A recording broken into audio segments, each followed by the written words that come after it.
పౌరుషం ఎప్పుడు అదుర్స్. నిన్న ఆదోనిలో దిగా, ఆదోనిలో చేతులు ఇచ్చిన తర్వాత బాగా గీరేశారు. కరెక్ట్గా ఒక రోజు బ్రేక్ దొరికింది, మీ దగ్గరకు వచ్చా. చేయిస్తే తిరిగి ఇచ్చేటట్టు లేరు మీరు. ఛాన్స్ ఇస్తే మీరు ఇక్కడనే ఉండననే ప్రేమతో ఆ పలకరింపు ఉందే, అది జీవితాంతం నేను గుర్తుపెట్టుకుంటానని పత్తికొండ ప్రజలందరికీ తెలియజేస్తున్నా. Pattikonda youth power others. Shyam youth అనొచ్చా, యూత్ దాటాడా తెలియదు ఇంకా. కానీ యువకుడు, ఉత్సాహవంతుడు, మన కోసం అహర్నిశలు పనిచేసే వ్యక్తి గౌరవ శాసనసభ్యుడు శ్యామ్ గారు. బంగారు గన్నులున్న అద్భుతమైన భూమి మన పత్తికొండ. మొన్నే గౌరవ ముఖ్యమంత్రి గారు వచ్చి జొన్నగిరిని స్వర్ణగిరిగా నామకరణ కూడా చేస్తాం జరిగింది. భారతదేశంలోనే మొదటిసారి ఒక ప్రైవేట్ సంస్థ గోల్డ్ మైనింగ్ చేస్తున్నాం. అది కూడా మన పత్తికొండలో జరుగుతాం. ఇక్కడున్న యువతి యువకులకి ఉద్యోగాలు కల్పించే లక్ష్యంలో వాళ్ళు పనిచేస్తాం జరుగుతుంది. ఉమ్మడి కర్నూలు జిల్లా అంటే నాకు ప్రేమ. ఇక్కడ మీ అందరు తెలుసు, 45 రోజులు నేను ఉమ్మడి జిల్లా కర్నూలు జిల్లాలో పాదయాత్ర చేశా. అన్ని నియోజకవర్గాలకు వెళ్ళా. ఆనాడు పత్తికొండకు వచ్చినప్పుడు 1000 మంది పోలీసులు అడ్డం పెట్టి మన్ని ఆపేదానికి ప్రయత్నించారు. కానీ ఆనాడే చెప్పా, మీ లోకేష్ తగ్గేదే లేదని. మీరు నన్ను నడిపించారు. వాళ్ళని ఇబ్బంది పెట్టినా మీరు నాకు అండగా నిలబడ్డాడు. నడు అన్నా మీతో మేము నడుస్తాం, ఎవరు అడ్డొస్తారో వాళ్ళ సంగతి చూసుకుందామని మీరు చెప్పారు. అందుకే కర్నూలు జిల్లాకి ఒక కమిట్మెంట్ ఈ ప్రభుత్వానికి ఉంది. వేదికమైన గౌరవ ఇండస్ట్రీ శాఖ మాత్యులు టీజీ భరత్ గారు ఉన్నారు.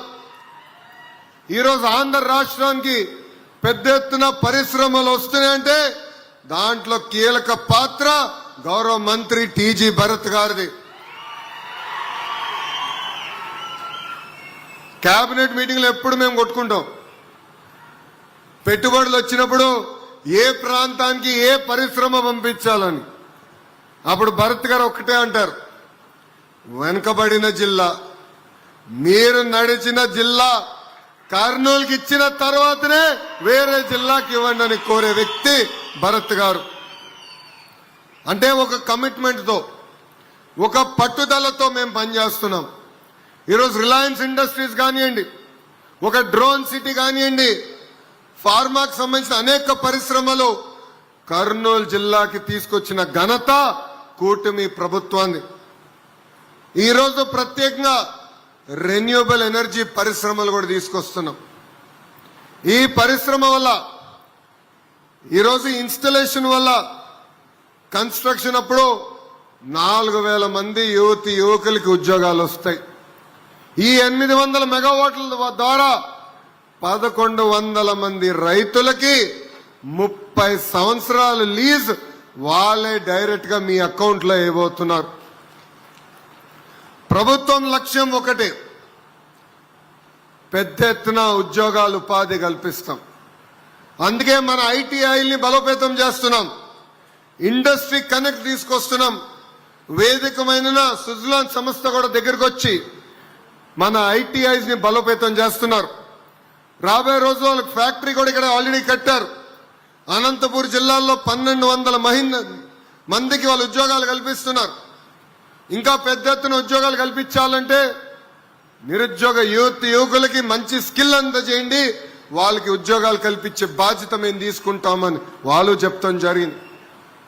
సో యువకులు కూడా పిలిపిస్తున్నా, ఉద్యోగాల కల్పన ప్రభుత్వం బాధ్యత. ఆ బాధ్యతని మేము అందరం స్వీకరించాం. కానీ ఒక పట్టుదలతో, ఒక క్రమశిక్షణతో పనిచేయాల్సిన బాధ్యత యువత పైన కూడా ఉందని ఈ సభాముఖంగా తెలియజేస్తున్నా. కేవలం మన దేశమే కాదు, ఇతర దేశాలు తిరుగుతున్నాం. పెద్దలు కాల్వ శ్రీనివాస్ గారు చెప్పినట్లు నేను రష్యాకి వెళ్ళా, దక్షిణ కొరియాకు కూడా వెళ్ళా. నేనే కాదు, టీజీ భరత్ గారు అమెరికా గాని యూరోప్ గాని అనేక దేశాలు తిరిగి మన రాష్ట్రంలో పెట్టుబడులు తీసుకొస్తున్నారు. దాని వెనకాల ఒకే ఒక లక్ష్యం. ఆనాడు యువగలం పాదయాత్రలో నేను హామీ ఇచ్చా, 5 సంవత్సరాలు 20 లక్షల ఉద్యోగాలు నిరుద్యోగ యువకులు కల్పించాలని. ఆ హామీ నిలబెట్టుకునే దానికే ఈ ప్రక్రియ మేము చేస్తున్నాం. నిన్న కూడా మీటింగ్ లో చెప్పా, యువగలం పాదయాత్రకు వచ్చినప్పుడు కరెక్ట్ గా కర్నూలు పట్టణంలో కొంతమంది లాయర్లు అడ్వకేట్లు కలిశారు. హైకోర్టు ఇక్కడ ఏర్పాటు చేయండి అని కోరారు.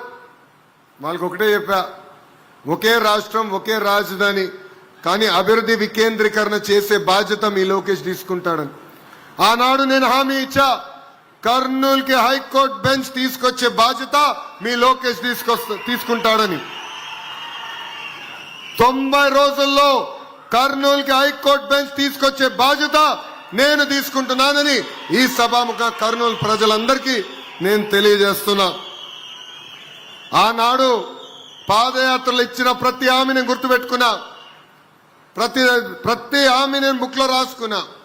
ఒక పద్ధతి ప్రకారం హామీలు నిలబెట్టుకుంటూ వెళ్తున్నాం. ఈరోజు టాటా లాంటి పెద్ద సంస్థ మన ప్రాంతానికి వచ్చింది.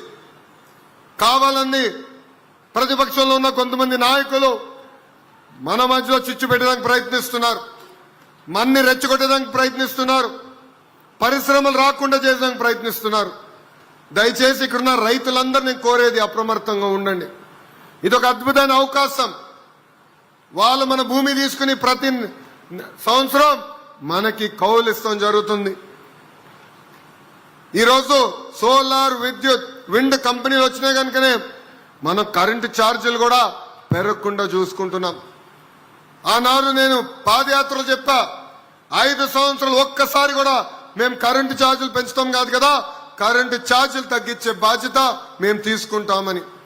ఈరోజు నేను చెప్తున్నా, కూటమి ప్రభుత్వ అధికారంలోకి వచ్చిన తర్వాత ప్రతి యూనిట్ కి 13 పైసలు కరెంటు ఛార్జీలు తగ్గించిన ఘనత మా ప్రభుత్వాన్ని, మన ప్రభుత్వాన్ని. అందుకే ఇలాంటి ప్రాజెక్టులను ఆశీర్వదించండి, దీవించండి. ఒక పట్టుదలతో పనిచేయాల ఆలోచనతో మీ ముందల మేమందరం నిలబడుతున్నాం. నా లక్ష్యం ఒకటే, అన్ని రంగాల్లో ఆంధ్ర రాష్ట్రం నంబర్ 1 ఉండాలని. ఈరోజు ఈ మీటింగ్ వస్తున్నప్పుడు పెద్దల్ని కలిసా, ఒక 10 నిమిషాలు వాళ్ళకి చెప్పా, ఈ రెన్యూబుల్ ఎనర్జీ ఎడిషన్ లో ఆంధ్ర రాష్ట్రం 4వ స్థానంలో ఉంది. మొదటి స్థానంలో గుజరాత్, 2వ స్థానంలో రాజస్థాన్, 3వ స్థానంలో మహారాష్ట్ర, దాని తర్వాత ఆంధ్ర రాష్ట్రం ఉంది. నేను చెప్పా, ఇది నాకు సంతృప్తిగా లేదు. 4800 మెగావాట్లు యాడ్ చేస్తూ నాకు సంతృప్తిగా లేదు. 15,000 మెగావాట్లు ప్రతి ఏడా యాడ్ చేసి నంబర్ 1 స్థానంలో తీసుకురాండి అని పెద్దలు కూడా చెప్తాం జరిగింది. విద్య, వైద్యం, ఉపాధి, పరిశ్రమలు, పెట్టుబడి అన్ని రంగాల్లో నంబర్ 1 ఉండాలనే లక్ష్యంతో మేమందరం పనిచేస్తున్నాం. ఎప్పుడు నేను హైదరాబాద్ చూసినా నాలో ఒక కసి. 62 సంవత్సరాలు కలిసికట్టుగా హైదరాబాద్ మనం అభివృద్ధి చేశాం. ఒక్క క్షణంలో మెడబట్టి మనం బయటికి గంటేశారు. రాజధాని ఎక్కడుండాలో కూడా చెప్పలేదు. మన సొంత కాళ్ళపైన మనం ప్రయాణం ప్రారంభించాం. కట్టుబట్టలతో మన ప్రయాణం ప్రారంభించాం. అదే నాలో కసి పెంచింది. ఒక్క హైదరాబాద్ కాదు కదా, ఆంధ్ర రాష్ట్రంలో అనేక పట్టణాలు అభివృద్ధి చేయాలి. హైదరాబాదే కాదు, భారతదేశంలో నంబర్ 1 సిటీగా మన ఆంధ్ర రాష్ట్రం అన్ని సిటీలను అభివృద్ధి చేయాలని. అందుకే విశాఖపట్నం కానివ్వండి, అమరావతి కానివ్వండి, ఇటు కర్నూలు కానివ్వండి, పరిశ్రమలు, పెట్టుబడులు మేము తీసుకొస్తున్నాం. అందుకే రైతులందరినీ కోరుతున్నా, కలిసికట్టుగా రాండి. మన పిల్లల భవిష్యత్తు కోసం, పెద్ద ఎత్తున ఉద్యోగాలు, ఉపాధి కల్పించడం కోసం ఈ ప్రయాణం ప్రభుత్వం చేస్తుందని ఈ సభాముఖంగా తెలియజేసుకుంటూ, ఇప్పుడు వేదిక మీద ఉన్న పెద్దలకి తెలుగులో మాట్లాడింది అర్థం అవ్వలేదు కనుక ఇక్కడి నుంచి నా ప్రసంగం ఇంగ్లీష్లో చెప్తా. Respected Dr. Praveer Sinha ji, CEO MD of Tata Power, Mr. Girish Tanti ji, co-founder and vice chairman of Suzlon Group, Shri T.G. Bharat garu, Honorable Minister of Industries and Commerce, Government of Andhra Pradesh.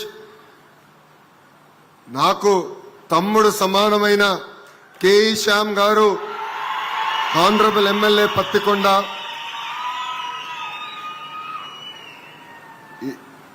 గౌరవ శాసనసభ్యులు Raidurg constituency కాల్వ శ్రీనివాస్ గారు, ఆయన ఎప్పుడు నేను నవ్వుతూ తాత తాత అని పిలుస్తాను.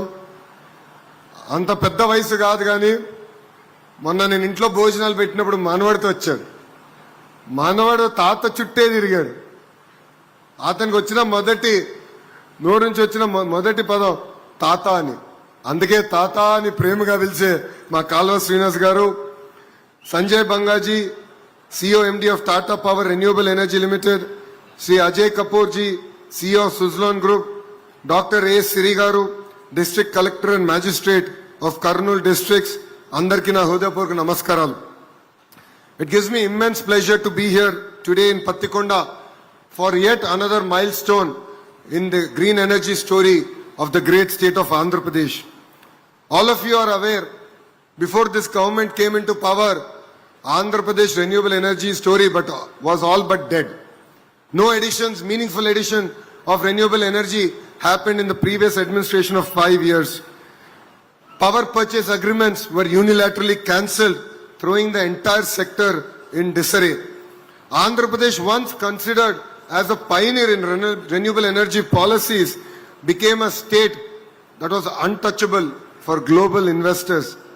Many of the world's largest infrastructure and climate change funds effectively put Andhra Pradesh in their blacklist. We knew that restoring confidence would be the single biggest priority of this new government. Trust is built brick by brick. Trust is built project by project and decision by decision. This became our mission. As you are aware, when this government came into power, we created an integrated clean energy policy 2024. This policy was never simply about generating energy or electricity. Our vision was much larger. Our entire vision was backed by creating 160 gigawatt of solar, wind and pump storage hydro project. Starting there, we really wanted to focus on building the entire clean energy value chain, starting from solar modules to windmill manufacturing, to cells, to batteries, to green hydrogen, to green ammonia, transmission infrastructure. The entire ecosystem is what got us really excited to build here in the great state of Andhra Pradesh. We wanted Andhra Pradesh to not merely consume clean energy, but to become a global producer of clean energy technologies. Today's project represents exactly that vision, a vision that is becoming a reality in front of us. The project we are breaking ground today envisages an investment of 5,750 crores. This is a 800 megawatt of hybrid renewable energy projects across 2 constituencies. During construction, will create 4,000 jobs. Land from close to 1,100 farmers has been taken on lease, and this, I believe, will change their livelihoods for the decades to come. These numbers are not merely a number for us. These numbers represent the confidence that industry has kept with Andhra Pradesh